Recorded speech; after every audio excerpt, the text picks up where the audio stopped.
Shalom. Salam sejahtera bagi kita semua, saudaraku yang dikasihi oleh Tuhan. Pada saat ini, marilah kita merenungkan kebenaran firman Tuhan.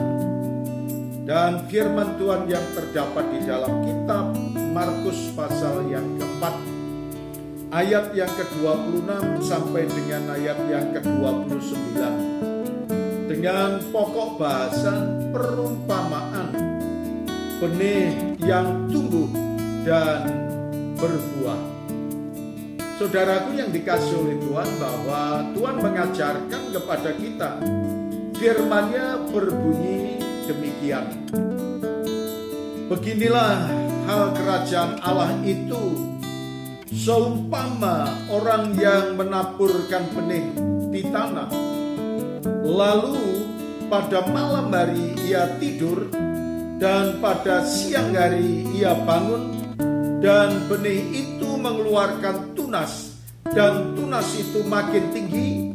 Bagaimana terjadinya tidak diketahui orang. Proses yang pertama berkaitan dengan benih yang tumbuh. Kalau setiap orang yang menabur, kemudian dari benih itu mulai bertumbuh, dan kita tidak tahu prosesnya seperti apa, bagaimana Tuhan menumbuhkan benih itu. Dari mulai mekar sedikit, lalu mulai tinggi, mulai bertambah tinggi, bertambah besar, dan itu semuanya di bawah kuasa ilahi. Bukan oleh karena manusia yang mampu membuat itu.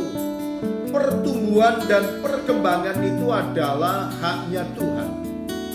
Maka dari itu, kalau setiap orang yang menabur kemudian dikatakan dia lalu tidur dan dia melihat esok hari dan benih itu sudah mulai bertumbuh, dan kerinduan daripada seorang penabur, benih yang bertumbuh, benih itu berkembang, benih itu terus akan menghasilkan buah yang baik.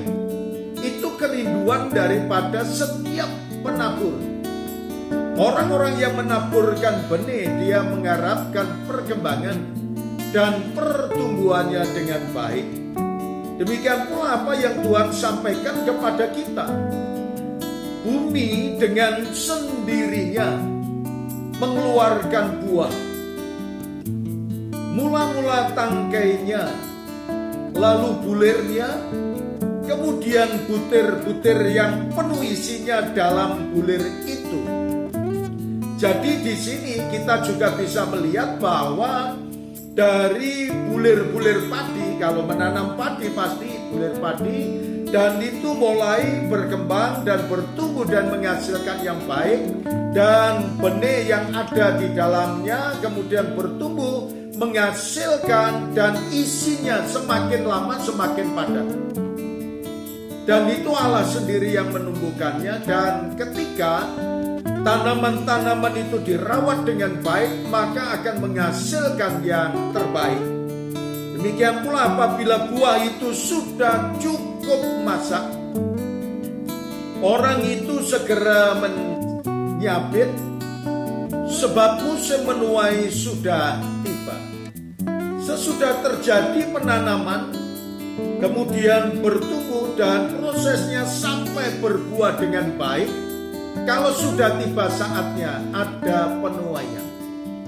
Demikian pula saudaraku yang dikasihi oleh Tuhan, bahwa kehidupan umat manusia penuh dengan keterbatasan, dan ketika kita mendengarkan firman Tuhan, dan firman Tuhan itu bertumbuh dalam hidup kita, marilah kita terus akan menghasilkan buah iman, dan buahnya itu lebat, dan buahnya itu menyenangkan hati Tuhan kita Yesus Kristus.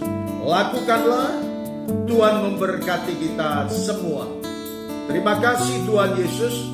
Kami mengucap syukur atas firman-Mu pada saat ini. Dalam nama Tuhan Yesus kami berdoa. Amin.